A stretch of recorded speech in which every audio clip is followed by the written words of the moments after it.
안녕하십니까. 저는 정원건축사 사무소의 오대석 건축사라고 합니다. 저는 2005년부터 2016년까지 건축사 사무소에서 이제 설계 업무를 담당하고 있다가 2017년부터는 사단법인 한국패시브건축협회에서 사무국장으로 일을 했습니다. 그리고 올해 건축사 사무소를 오픈해서 개인 사업을 진행하고 있습니다. 단순하게 어떤 기술적인 부분에 대한 설명이라든지 홍보라든지 이런 것들은 유튜브가 되게 많이 있는 것 같아요. 근데 설계자라든지 아니면 소규모 건축 시장에 있는 시공자들을 위한 그런 가이드라인이라든지 현장에서 생생한 좀 노하우 같은 것들을 제가 패시브 건축협회에 있으면서 느꼈던 것들을 좀 공유하면 나름 의미 있는 컨텐츠가 될 수 있지 않을까 생각해서 그런 분들을 대상으로 이제 좀 컨텐츠를 기획하고 있습니다. 다룰 내용은 제로에너지 건축물 구현을 하기 위한 패시브 건축 요소와 액티브 건축 요소를 다뤄보려고 합니다. 처음에 설명드릴 부분은 왜 패시브 하우스에 대해서 우리가 알아야 될까? 라는 거에 대해서 조금 공감대를 형성하는 게 중요할 것 같아가지고 패시브 하우스에 대해서 조금 말씀을 드릴 거고, 그 다음에 정부의 제로에너지 건축 인증 시스템에 대해서 이제 언급을 할 거예요. 왜냐하면 정부에서는 의무적으로 일정 규모 이상의 공공건축물은 지금도 이제 제로에너지 건축 인증을 받도록 하고 있고, 그 다음에 2025년부터는 민간 건축물까지도 일정 규모 이상 되면 제로에너지 인증을 받아야 됩니다.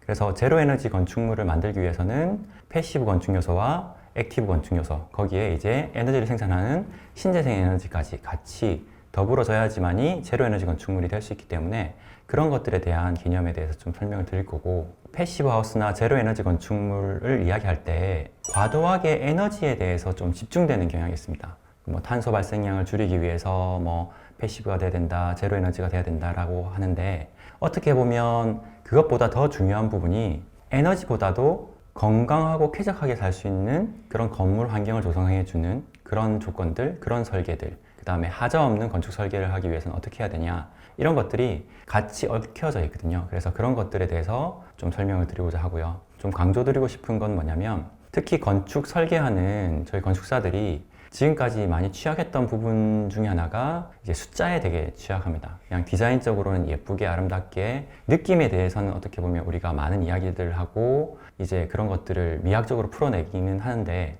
정량화된 숫자로 뭔가를 이야기하는 것들은 되게 취약하거든요. 근데 지금은 어떻게 보면 시대가 조금씩 변하면서 뭐 탄소 발생량이라든지 에너지 소비량이라든지 이런 것들도 모두 숫자로 계량해서 해야지만이 서로 객관적인 비교가 되고 평가가 될 수 있습니다. 그리고 최근에 느끼셨는지 모르겠지만 점점점 이런 인터넷이 보급되고 유튜브나 이런 것들로 일반인들도 건축 관련된 지식들을 엄청나게 많이 알게 됐어요. 그래서 협회에 있으면서 많은 질문 중에 하나가, 하자가 생겼을 때 이런 하자가 과연 누구의 잘못이냐, 설계의 잘못이냐, 시공의 잘못이냐, 이런 부분들에 대한 것들도 많은 이야기가 있었습니다.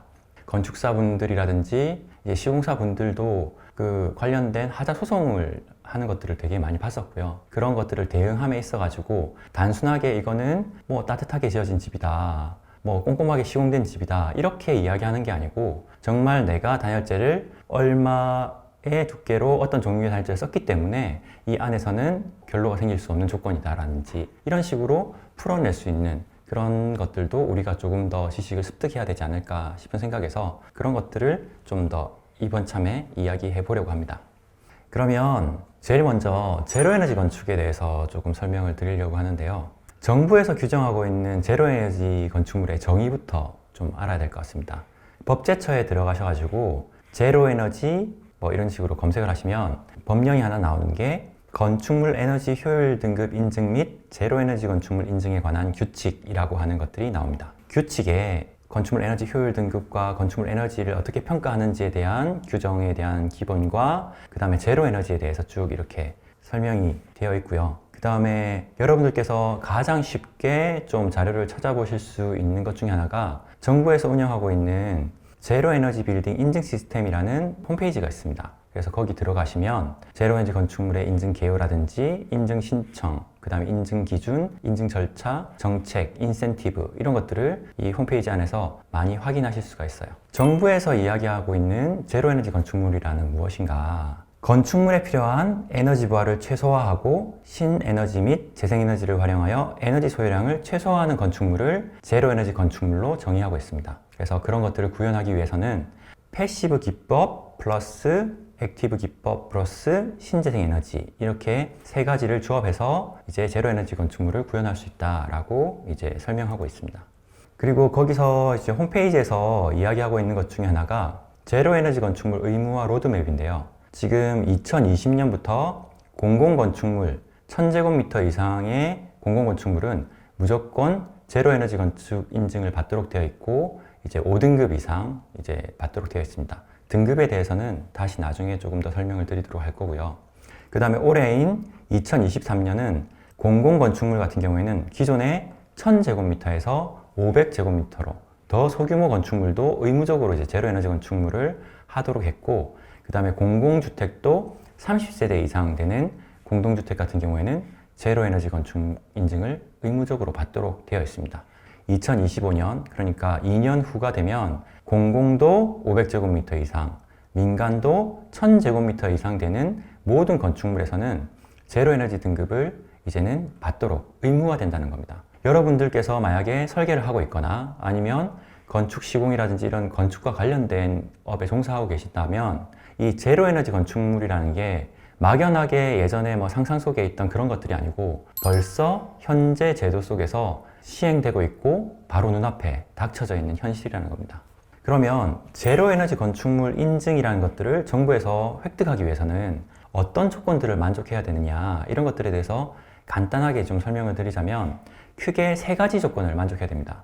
첫 번째는 건축물 에너지 효율 등급이라고 하는 게 있는데 그거를 1++ 등급 이상 획득해야 됩니다. 주거시설이라든지 비주거시설이라든지 이런 것들에 대한 1차 에너지 소요량 기준들이 다 다른데 그런 것들 기준으로 1++ 이상을 만족할 수 있는 1차 에너지 소비량 이하가 되면 한 가지 조건을 만족하는 거고요.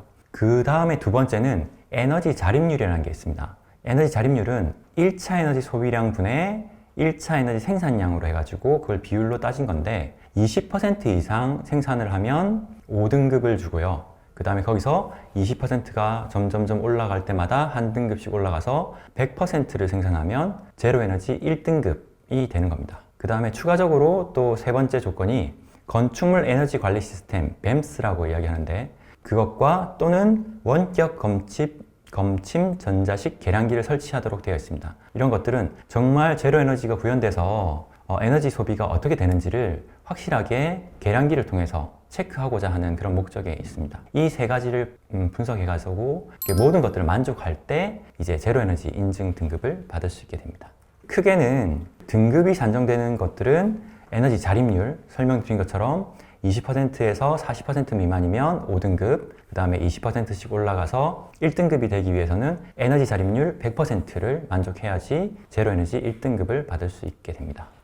그렇기 때문에 사람들이 되게 오해하시는 것들이 많아요. 정작 뭐 당장 2020년부터 정부에서 공공건축물에 대해서 제로 에너지 건축물 인증 의무화했는데 제로 에너지라고 하는 말만 들으면 정말 이 건물에서 사용되는 에너지가 하나도 없는 것처럼, 그러니까 소비되는 에너지가 전체적으로 생산되는 에너지가 다 커버가 되는 것처럼 오해하시는 분들이 되게 많은데 정부에서는 그렇게까지 급작스럽게 이렇게 강요를 할 수 없기 때문에 니얼리 제로 에너지 건축물이라는 개념을 도입해서 이 20%만 생산되더라도 이제 제로 에너지를 인정받을 수 있도록 그렇게 하고 있는 겁니다.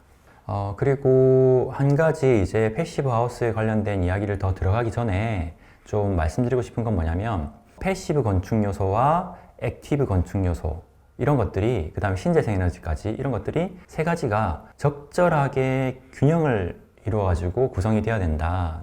이걸 나무로 비교를 하자면 패시브 하우스 관련된 기법들은 나무의 뿌리와 같이 뭔가 단단한 지반과 안정감을 주는 기본 베이스를 형성해 주는 거라고 보시면 되고, 그 다음에 액티브 요소라든지 신재생 에너지는 이제 나뭇잎이 이 광합성을 통해서 에너지를 생산하거나 하는 것처럼 이제 에너지를 생산하거나 아니면 고효율 기자재라든지 그런 것들을 설비적인 측면에서 어떻게 보면 에너지를 줄이고 효율적으로 생산할 수 있는지 이런 것들을 이제 적절하게 균형을 맞춰서 하는 게 필요합니다. 그래서 제가 많이 예를 드는 것 중에 하나가 뭐냐면 그 호주에서 전기 자동차를 가지고 레이싱하는 그런 대회가 있거든요. 작은 어떤 전기차를 가지고 그 위에 태양광을 설치해서 그 먼 거리를 아무런 화석연료를 사용하지 않고 다니게 됩니다. 그러면 태양광 자동차를 만들기 위해서는 여러 가지 기술 요소가 접목되게 되는데 첫째는 자동차가 무거우면 안 되겠죠. 모터를 돌아가면서 많은 에너지를 소비하게 되니까, 그래서 자동차 자체의 무게도 엄청나게 줄이고 주행을 할 때 공기의 저항을 적게 해서 작은 모터 힘으로도 자동차가 나아갈 수 있도록 그렇게 해주는 겁니다. 이런 개념이 어떻게 보면 건물에서도 똑같이 이어진다고 보시면 됩니다. 건물 자체에서 에너지를 엄청나게 많이 소비하는 건물이다, 뭐 단열재가 적게 되어 있고 창호의 성능이 안 좋고 이렇게 된다면 그런 것들이 계속 열이 빠져나가겠죠. 에너지가 빠져나가니까 에너지를 생산하더라도 그 에너지 생산된 것들이 커버가 되기가 너무 힘들 겁니다. 건축물도 제로 에너지 건축물을 만들기 위해서는 패시브 기술 요소로 이 건물에서 사용되고 있는 에너지량을 정말 최소화해서 자동차를 경량화하고 공기역학적으로 설계하듯이 건물 자체를 에너지 소비량을 일단 줄인 다음에 이제 태양광 패널이라든지 이런 것들을 달아서 에너지를 생산해서 커버할 수 있도록 그렇게 해줘야지만이 경제적인 제로 에너지 건축물을 이제 설계할 수 있다고 이제 좀 비유를 많이 들고 있습니다.